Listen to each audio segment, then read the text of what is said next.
Yo, what's good, guys? So, brand new video, vlog style video, and I wanted to do a quick video to give my thoughts on what's been going on in the real estate industry. So, as you guys know, I've been a realtor for a little over 5 years now, and when it comes to being an agent, I've done several deals. I currently have properties listed right now that I have not sold yet as of yet. But moral of the story is I've been a real estate professional for 5 years. I'm a vet, as you would say. I have experience in the game, negotiating, and today, just find out today that from CNN and a lot of other major news articles that the 6% commission on buying or selling a home is gone after Realtor Association agrees to pay symptomatic or settle.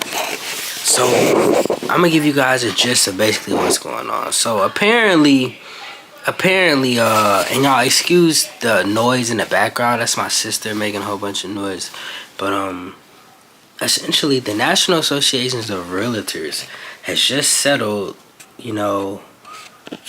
with a group of home sellers agreeing to end the landmark antitrust laws by paying $418 million in damages and eliminating the rules on commissions, which is crazy. So basically, a lot of you guys don't know what the NAR is. The NAR is basically, it's a association of realtors that no matter where you are in America, it's basically like, a network of real estate professionals that you pay to be a part of that pretty much kind of regulates, an agent's duties, whether you're a buyer's agent or seller's agent in the particular real estate business. And of course, making sure, we're following the rules, and also more notably, making sure we're getting paid a good amount.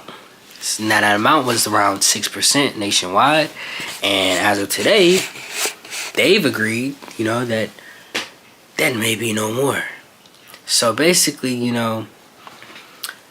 the agreement effectively will destroy the current home buying and selling business model, which sellers pay both their broker and their buyer's broker, which critics say have driven housing prices artificially higher.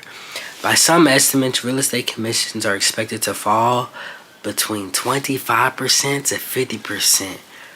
This will open up opportunities for alternative models of selling real estate that exist but don't have much market share, including a flat fee and discount brokerages. Now, this is going to be huge, and a huge disruptor in the real estate business, but also just in the home buying business right now. So, although I'm a real estate agent and I do, I'm an advocate, for us getting paid high commissions for what we do and what I do most notably, this is really, what this is going to do is pretty much give sellers and buyers, it's going to give sellers more freedom, as if, saying, hey, we don't have to pay you 6% anymore.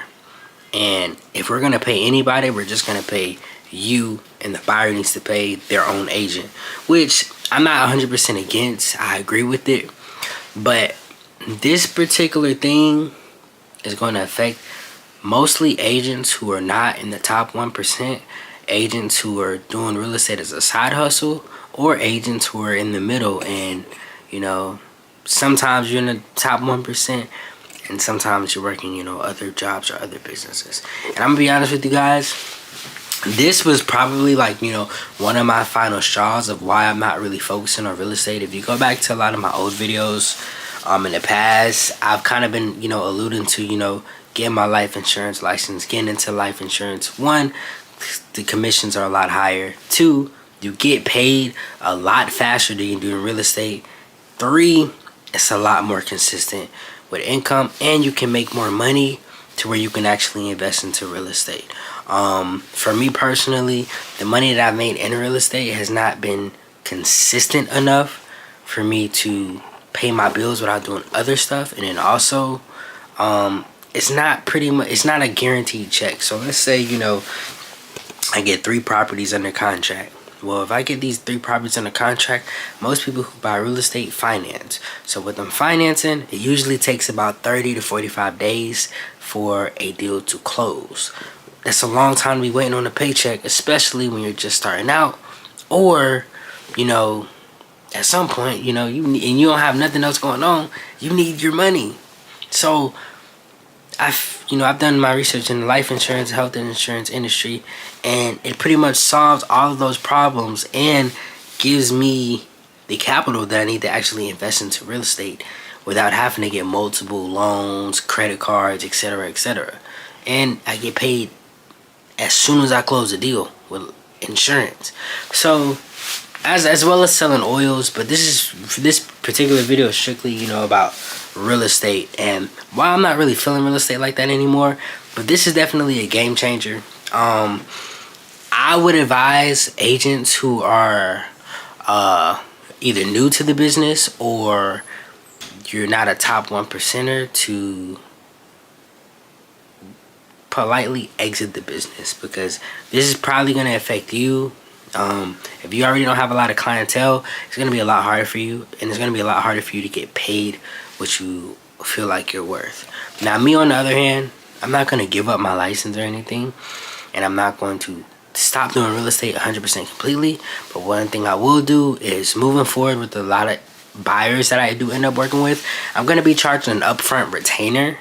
That way my time's not wasted. And 2, I will be negotiating that, you know, they need to pay me.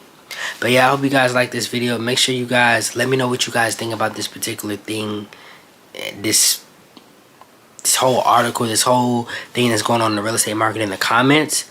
And also, of course, make sure you guys like, subscribe, and share.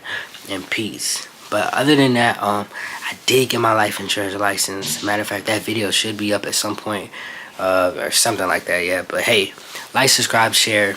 We out.